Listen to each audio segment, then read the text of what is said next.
오래간만에 맛집을 찾아갔어요. 그런데 내 입맛이 바뀐 것인지 주방장이 바뀐 것인지 모르겠어요. 식당을 가보면 가격이 올랐거나 양이 줄었거나 합니다. 마트에 들려서 간식과 반찬거리를 몇 개 샀는데 진짜 몇 개 장바구니에 담았는데 5만 원, 10만 원 훌쩍 넘더라고요. 전 분명 과자를 샀는데 봉지 안에 질소가 더 많은 것 같아요. 우리나라도 국제 행사 하나 치르는 것도 쉽지 않아 보이고 아직 상처가 아물지도 않았는데 살인 예고의 글은 왜 그리 많은지 시민들은 이에 따른 자구책으로 호신용품 주문량이 급증했다고 해요. 또한 보험 관련 문의도 다양해졌다라고 합니다. 뿐만 아니라 우리의 몸과 마음도 예전 같지 않아요. 마른 비만도 있다고 하는데 부쩍 늘어난 뱃살은 쉬 빠지지 않고 사소한 일에도 쉽게 짜증이 나고 의욕도 없습니다. 자꾸 뭘 흘리기도 하고 깜빡하는 것도 생기고 우울감이 자꾸 친구하자고 다가옵니다. 이런 증상이 남성 갱년기 대표 증상이라고 하는데 아니 벌써 하는 생각도 듭니다. 뿐만 아니라 세상이 우리 교회와 성도를 바라보는 시선도 좀 부담스럽습니다. 드라마나 영화에서 성도들을 교인들을 향한 묘사하는 모습들은 억울할 정도입니다. 그런데 2023 한국교회 사회적 신뢰도를 1000명에게 물어봤어요. 기독교, 천주교, 불교 중에 어떤 곳을 더 신뢰할 수 있느냐라고 했을 때 비교하지 않고 저희들 것만 이야기할게요. 기독교는 신뢰한다가 21%입니다. 74%는 신뢰할 수 없다라고 해요. 신뢰 점수가 그렇게 낮다 보니까 한국 교회가 앞으로 미래 사회에 얼마나 기여할 수 있을까에 대한 긍정적인 표현과 부정적인 표현도 이와 다를 바 없습니다. 왜 이렇게 신뢰도 점수가 낮아졌느냐라고 하니 교회 바깥의 교회를 향한 기독교를 향한 사람들의 비판 여론을 교회는 성도들은 받아들일 수용할 준비된 정도가 부정적이다라고 80%가 이야기했다라는 거예요. 이기적이고 꽉 막혀있고 고집쟁이다라고 세상이 이야기한다라는 거예요. 오늘 설교 제목을 신앙이 예전 같지 않을 때라고 했는데요. 이 제목을 빌려온 것이 김민석 님의 신앙이 예전 같지 않아 라는 만화책에서 제가 가져왔는데요. 거기에 등장하는 한 여성은 모태신앙으로 28년을 살아온 지금 찬양 한 소절도 진심으로 나오지 않는데요. 기도도 나오지 않는데요. 예배의 자리에 나오지만 습관처럼 교회에 나오지만 예배 드릴 때 멍 때리고 있는 상태가 2년째 지속되고 있다는 거예요. 찬양하면서 손을 들기도 하고 기도하면서 손을 모으기도 하지만 자기의 신앙이 예전 같지 않다라는 것만 계속 확인하게 된다는 거예요. 신앙의 열기가 식으면 자연스레 예배의 자리로부터 멀어지죠. 그러나 이 자리 오늘 느헤미야 기도에 나오신 여러분들은 어떠세요? 지금이 신앙의 전성기를 맞이하고 계신가요? 아니면 우리가 평상시 기도의 제목으로 성령 충만이 빠진 적 없지만 또 회복과 부흥을 부르짖지만 왠지 모르게 영적으로 좀 다운되어 있지는 않으신가요? 급하고 분주한 일상에 허덕이느라 나의 지금 영적인 상태를 신경 쓸 여유조차 없으신 건 아닌가요? 그래도 신앙생활 열심히 잘하고 있지만 이 정도로 만족할 수 있나요? 모든 것이 예전 같지 않다라고 이야기할 때 예전으로 돌아가는 것만이 꼭 정답은 아닙니다. 그리고 또 나이처럼 예전으로 돌아갈 수 없는 영역들도 분명히 있어요. 그러나 그냥 이렇게 신앙생활이 예전 같지 않다고 그냥 이 정도로 만족해도 될까라는 부분에 의구심이 혹시 성도님들 가운데 든다면 신앙생활을 하나님과의 관계를 이렇게 그냥 이어가서는 안 됩니다. 도대체 우리의 신앙이 어디에서 변했을까요? 어디에서 무엇 때문에 왜 변질되었을까요? 사람들은 어떤 문제가 생기면 왜 그런 문제가 생겼는지 원인들을 분석합니다. 사람들이 이런 문제는 이것 때문에 그래 라고 원인들을 분석하다 보면 서로의 관점이 다르다 보니 원인 분석의 결과가 다르고요. 원인 분석의 결과가 다르면 그에 따른 해결책도 다른 거예요. 자기 소견에 오른 대로 행했던 사사기 시절에 이스라엘 백성들은 자신들이 왜 이방 민족들에게 전쟁에서 패배하는지, 왜 그들에게 지배를 받는지 고민했어요. 원인을 분석했어요. 그랬더니 딱 나온 게 우리에게는 왕이 없어서라는 거예요.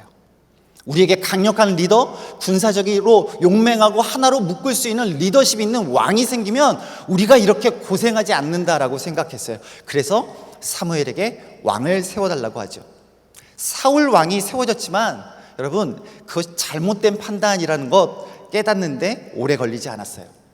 이와 반면에 사무엘은 이스라엘이 하나님을 떠난 것에 이 문제의 원인이 있다라고 이야기합니다.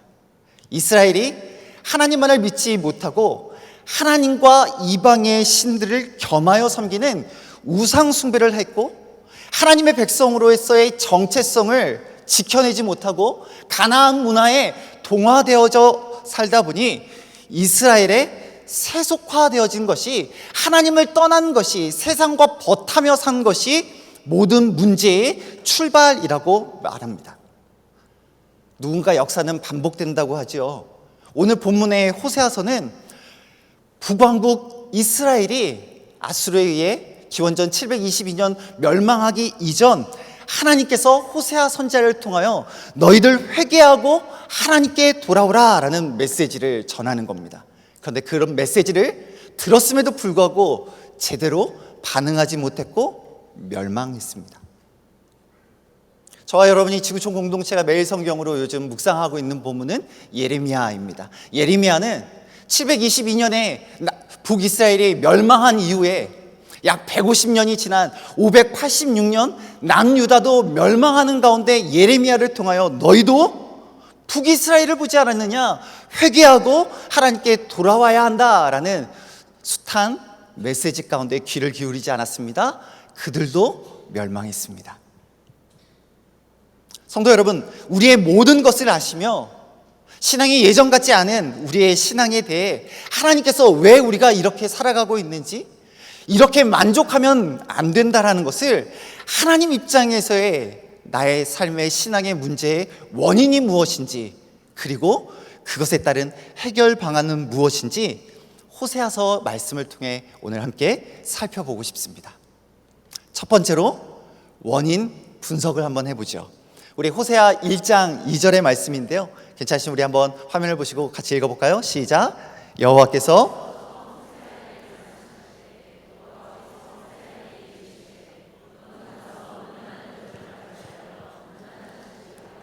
이 나라가 여호와를 떠나 크게 음란함이니라.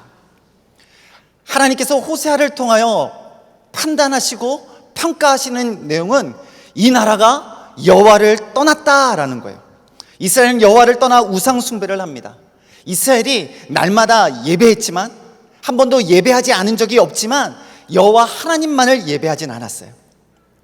다른 교회 사모님이요, 유튜브로 요즘도 인기 있는 여러 이렇게 유튜브 시청하다가 요즘도 인기 있는 법륜 스님, 그리고 황창현 신부님 영상을 이렇게 보셨대요.